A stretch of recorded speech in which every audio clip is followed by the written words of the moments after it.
The Baltimore Plot. Written by Conrad T. Mahoney.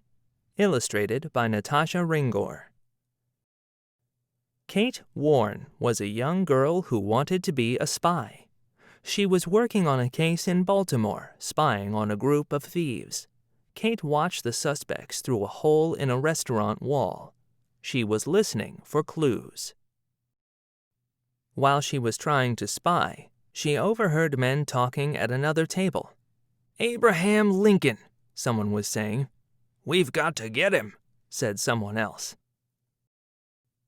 Was a plot being formed to stop Abraham Lincoln from becoming president?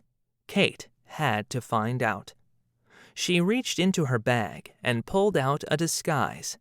Now dressed like a busser, Kate wandered into the restaurant to listen more closely.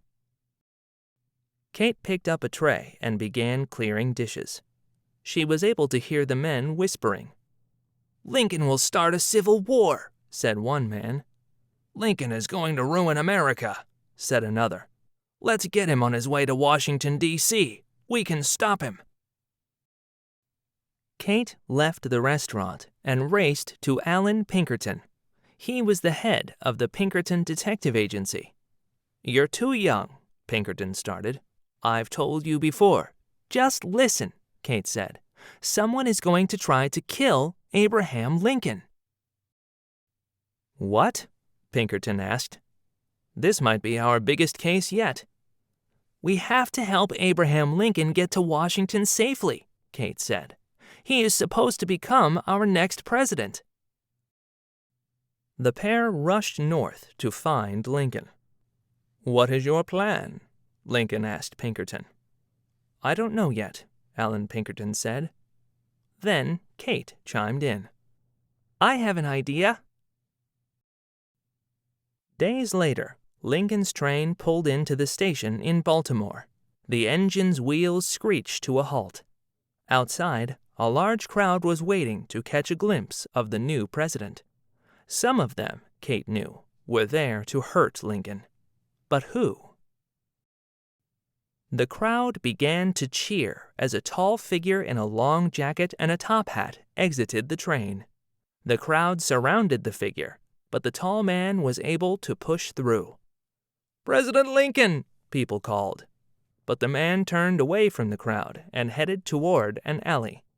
A small group of men followed.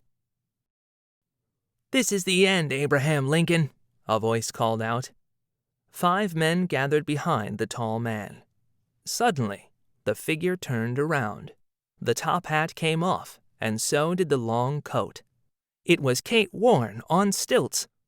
"Looking for me?" she asked. "No," one of the men called. "It was a trick." "Maybe Lincoln is still at the station," another man called. They turned from Kate and rushed back up the street to the train station. Kate followed behind. "I've got to see this," she said. The train to Washington, D.C. was pulling out of the station. On the caboose, a tall woman removed her bonnet. But it wasn't a woman. It was Abraham Lincoln. "Goodbye, everyone," Lincoln called to the crowd. "I'm off to the White House." The crowd cheered. Pinkerton shook Kate Warren's hand. "Nice work," he said. "We had to save our new president," she said. "You are a fine detective," Pinkerton said. "A fine detective indeed." Think about it. What is the setting of this story? In your own words, how would you describe Kate Warren's plan? What tools does Kate Warren use in her detective work?